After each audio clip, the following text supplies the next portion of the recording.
You know, some of the most destructive forces in human history didn't start with a weapon. They started with an idea. A perfect idea.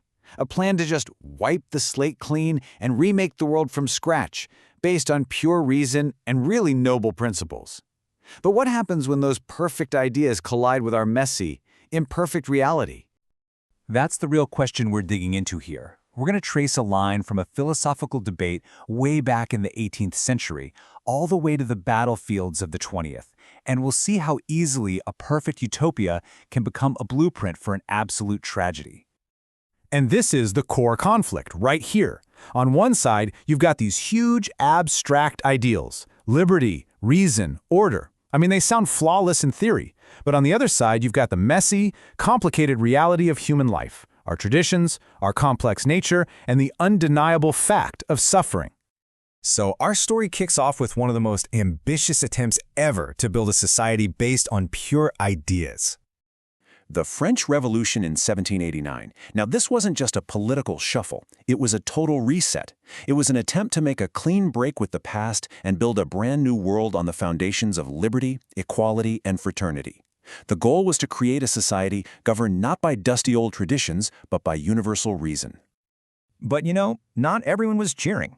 Watching from across the English Channel, the statesman and philosopher Edmund Burke was, he was horrified. He saw this attempt to build a society from a theoretical blueprint not as progress, but as a direct path to chaos and tyranny. Okay, so let's really get into his argument, because it all comes down to this one really powerful, critical concept.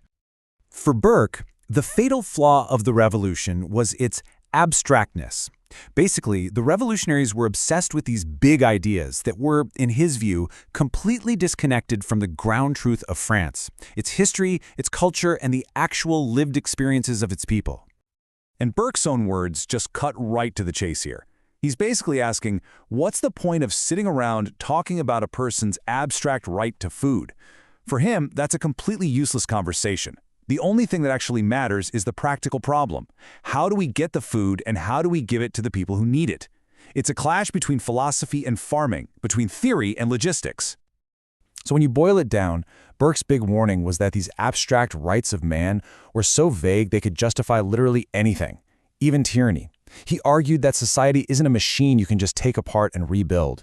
No, it's more like a complex, living organism that grows over generations. And to just throw away tradition, for him, was like tossing out the entire collected wisdom of humanity. Burke's warning was incredibly prophetic, but I don't think even he could have imagined the scale on which his fears would be realized. A century and a half later, this clash of ideas would explode into the most destructive conflict in all of human history. This timeline really shows the terrifying escalation. We start in 1789 with a revolution based on these abstract principles. A year later, Burke gives his philosophical warning. Then you fast forward to 1939, and you have a world war fought not just over land, but over these abstract, all-consuming ideologies. Yeah, World War II wasn't just a war between nations, it was a war between competing systems of belief: fascism, communism, and liberal democracy. Each one claimed it had the perfect universal answer for how society should be organized. It was a war of ideas, taken to its most violent and absolute extreme. And this ideological clash gave birth to a brand new, terrifying concept: total war. This is the idea that there's no difference between a soldier on the front line and a civilian at home. In this new kind of war, everyone and everything is a legitimate target. So this leads us to the inevitable, horrifying question. What happens when these abstract ideologies, promising a perfect world, are applied with the absolute brutality of total war? What is the real human cost? The human cost. You can almost boil it down to one single devastating number: 66%. That's the percentage of civilian deaths in World War II. Just think about that jump. In World War I, just 2 decades earlier, 95% of the people killed were soldiers. In World War II, 2 out of every 3 people killed were ordinary men, women, and children. The home front had become the main battlefield. And behind a number that big are millions of individual moments of horror. This quote from a young soldier just brings that abstract statistic crashing down to a gut-wrenching, personal level. It's the collision of a deeply held value, do not kill, with the absolute demand of the war. And this right here is the ultimate danger of the perfect abstract idea. When an ideology is seen as more important than individual human lives, people stop being people. They become obstacles to be removed, numbers in a final solution. Their lives just turned into a statistic.